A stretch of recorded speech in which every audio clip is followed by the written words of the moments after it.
Assalamualaikum warahmatullahi wabarakatuh. Selamat pagi anak-anak, semoga kabar kalian baik-baik saja. Dalam pembelajaran kali ini kita masih melakukan pembelajaran daring atau online. Semoga pandemi ini cepat berakhir dan kita dapat berkumpul dan melaksanakan pembelajaran offline. Dalam kesempatan kali ini saya akan menjelaskan tentang kewajiban menuntut ilmu.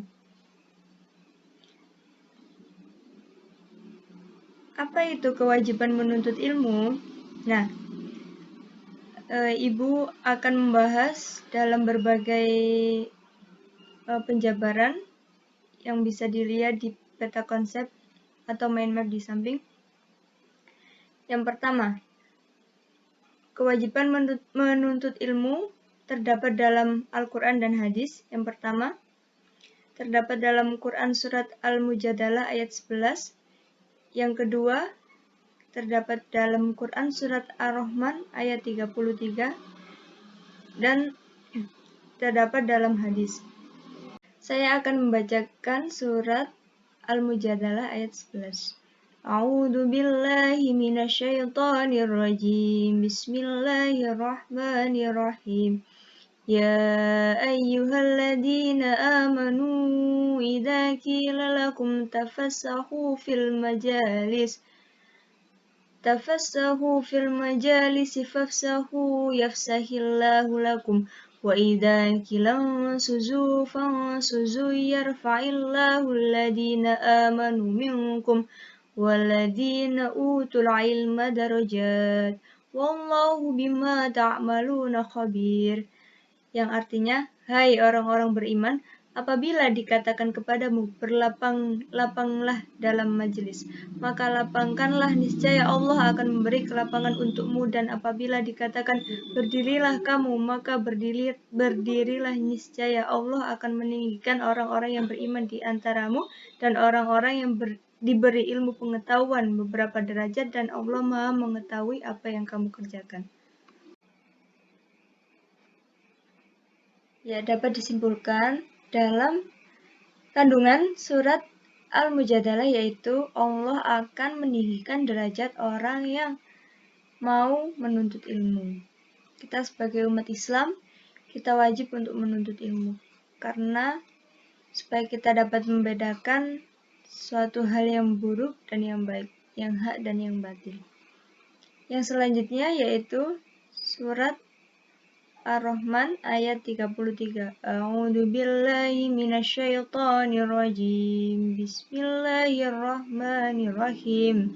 Ya ma'syaral jinni wal insi in istata'tum an tanfudu min aqtaris samawati wal ardi fanfudu la tanfuduna illa bisultan. Yang artinya, Allah berfirman pada hari kiamat, jika sudah mengumpulkan jin dan manusia, wahai jin dan manusia, jika kalian bisa mendapatkan jalan keluar dari salah satu bagian langit dan bumi, maka lakukanlah. Dan kalian tidak akan mampu melakukan hal itu kecuali dengan kekuatan dan petunjuk.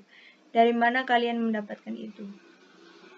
Ya, yang selanjutnya yaitu hadis tentang menuntut ilmu, yang artinya Anas bin Malik radhiyallahu an berkata, Rasulullah Shallallahu alaihi wasallam bersabda, menuntut ilmu diwajibkan bagi setiap muslim.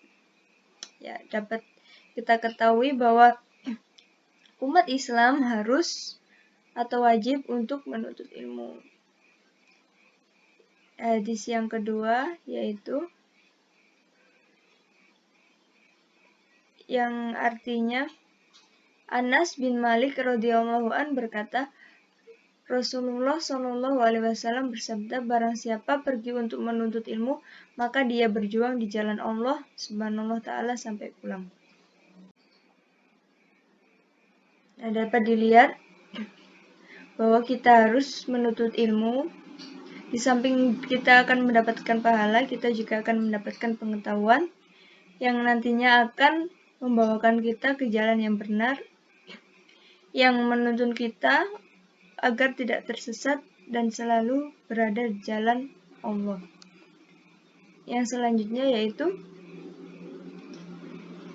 hadis selanjutnya yaitu balasan bagi orang yang berilmu. Saya akan membacakan hadisnya. An Katsir bin Qaisin qala sami'tu Rasulullah sallallahu alaihi wasallam qala man salaka tariqan yatlubu fihi ilma salakallahu bihi tariqan ilal jannah. Katsir bin Qais berkata, aku mendengar Rasulullah sallallahu alaihi wasallam bersabda, barang siapa menempuh perjalanan untuk mencari ilmu, maka Allah memudahkan baginya jalan menuju surga. Nah, bagi kita umat muslim, kita harus menunggu apa lagi? Jangan bermalas-malas untuk menuntut ilmu dan memperbanyak pengetahuan kita tentang keilmuan. Yang selanjutnya yaitu kandungan surat Al-Mujadalah yang lebih spesifik, yaitu Allah memerintahkan manusia untuk menuntut ilmu, ya yang tadi. Yang kedua, Allah berjanji akan mengangkat derajat manusia dengan 3 syarat, yaitu beriman, berilmu, dan beramal soleh. Beramal soleh itu pahalanya tidak akan putus sampai orang tersebut meninggal. Yang selanjutnya kandungan surat Ar-Rahman ayat 33, yaitu yang pertama, Allah Subhanahu wa Ta'ala memberi keleluasaan kepada golongan jin dan manusia agar mereka mau dan mampu bergerak maju dan berkarya. Kita sebagai umat muslim harus berinovasi dan kreatif agar kita bisa terus berkarya. Maka dari itu, supaya kita bisa berinovasi dan kreatif, kita harus memperbanyak ilmu pengetahuan kita. Yang kedua, ilmu pengetahuan dan teknologi menjadikan syarat bagi terwujudnya kemudahan-kemudahan hidup di dunia.